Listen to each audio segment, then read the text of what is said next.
kuliah Teknologi Informasi dan Komunikasi. Adapun bintang tamu kami yaitu Muhammad Heri. Jadi di sini kami akan sharing-sharing tentang seputar perkuliahan Muhammad Heri. Kan yang kita ketahui ini kayak laki-laki tuh kayak lebih milih ke jurusan teknik, entah itu teknik, hukum, atau yang lainnya. Jarang laki-laki memilih jurusan PGSD.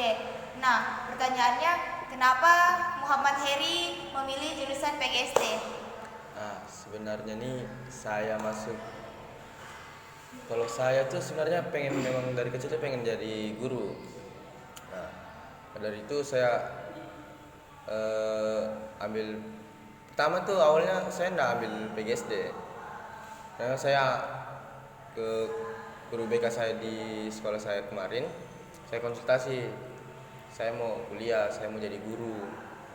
Nah, di situ saya minta mau ambil jurusan matematika, tapi dia bilang jangan, kalau matematika kamu lemah. Jadi saya kembali ke kelas. Besoknya lagi baru kembali lagi ke sana. Nah, kembalinya ke sana itu dengan persiapan lagi yang matang buat mau masuk jurusan apa. Saya bilang sama guru BK saya, Pak, saya mau ambil jurusan bahasa Inggris saja. Dia bilang jangan, sama aja itu kayak matematika, beda perkuliahan tuh sama sekolah. Jadi kembali lagi saya di situ. Nah, di situ saya kembali. Nah, besoknya kembali lagi. Di situ saya bilang, Pak, terakhir kali sudah nih, Pak. Jangan sudah Bapak kasihkan saya, jangan. Nah, dia bilang apa? Kamu mau masuk apa? Saya bilang, saya mau masuk BK. Dia bilang jangan. Tetap jangan. Nah, dia bilang itu jangan. Semua pilihan saya itu jangan. Jadi saya tanyalah. Jadi saya Cocoknya jurusan apa? ya cocoknya ambil jurusan apa? Saya ini mau jadi guru. Saya bilang gitu kemarin kan. Dia bilang, nah gini aja. Kamu ambil PGSD. Nah, situ saya enggak tahu apa sih PGSD itu. PGSD itu ya. Nah, dia dijelaskan di situ panjang lebar. Wah, macam tertarik nih. Nah, ya sudah, ambil PGSD. Nah, di pilihan kedua situ saya ambil ekonomi pembangunan. Tapi alhamdulillah saya masuk di PGSD. Nah, juga orang-orang terdekat saya itu orang kebanyakan apa ya jatuhnya kayak orang-orang FKIP semua. Di tempat kerja saya situ semuanya orang-orang FKIP. Jadi salah satu alasan masuk Ya, faktor PGSD eksternalnya yang itu. Sekarang selain kuliah apa saja kesibukan sehari-hari, kayak kerja atau gimana gitu? Kesibukan saya ini sebenarnya selain kuliah ya saya kerja. Saya kerja nih sudah mulai dari saya SMA di kelas 2. Jadi sudah lumayan lama ya. Sudah lama saya kerja. Itu pun saya kerja untuk memenuhi jajan saya.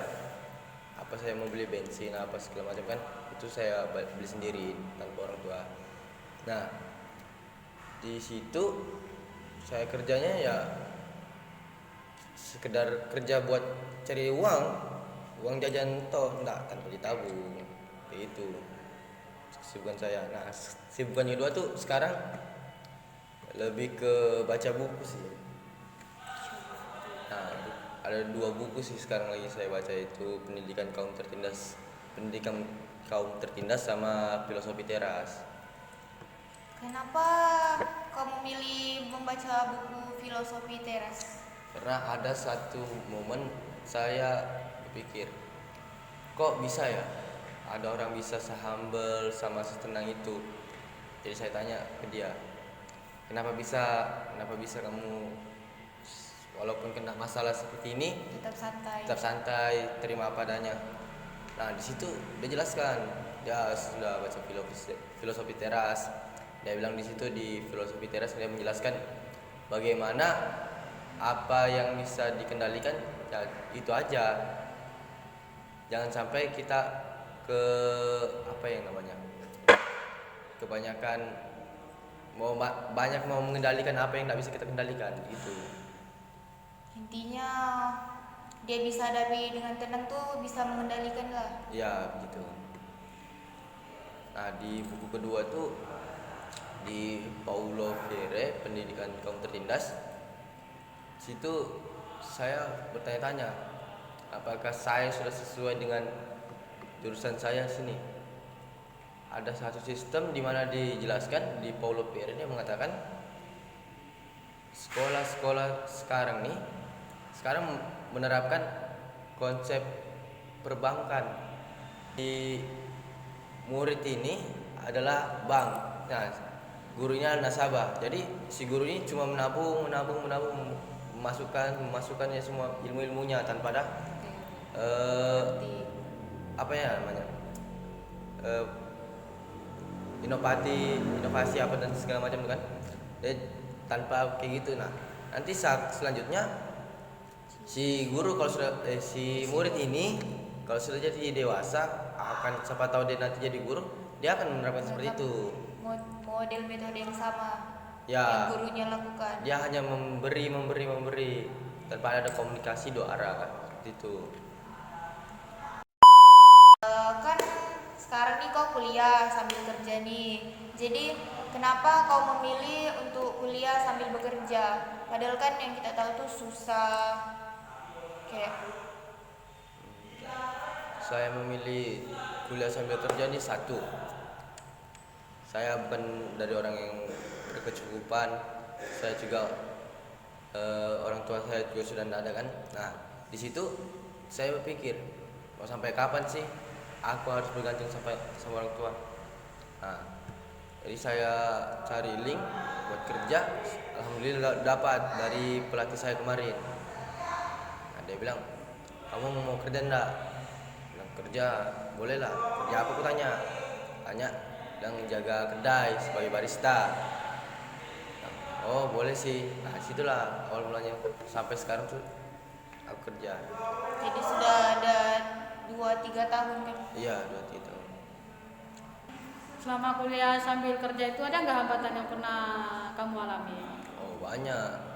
Entah itu kekurangan uang buat bensin, entah itu kekurangan uang buat kebutuhan sehari-hari.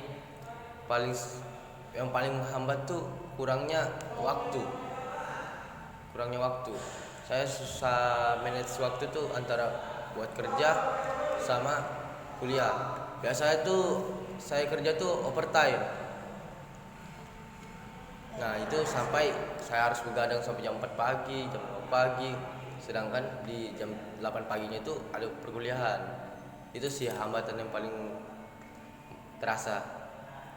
Oke, kalau untuk uang kuliah tunggal bayar sendiri. Ya, UKT saya tuh saya bayar sendiri dengan hasil kerja saya. Nah di semester 1 sama semester 2 kemarin tuh UKT saya tuh di golongan 2 1 juta pas. Nah di semester 3 tuh saya dapat kabar katanya ada penurunan UKT. Nah di situ saya mengurus semua berkas-berkas, Nah alhamdulillah saya dapat penurunan. Sekarang UKT saya cuma 500.000. Nah, tapi itu cuma berlaku selama semester 3 ini kan. Semester 4 nanti boleh diurus lagi. Kayaknya sepertinya seterusnya sih seperti itu. Baik, itu saja sharing-sharing tentang pengalaman Muhammad Heri. Terima kasih kepada Heri telah berbagi pengalaman selama perkuliahan. Cukup sekian dari kami, kurang lebih mohon dimaafkan. Wassalamualaikum warahmatullahi wabarakatuh. Salam.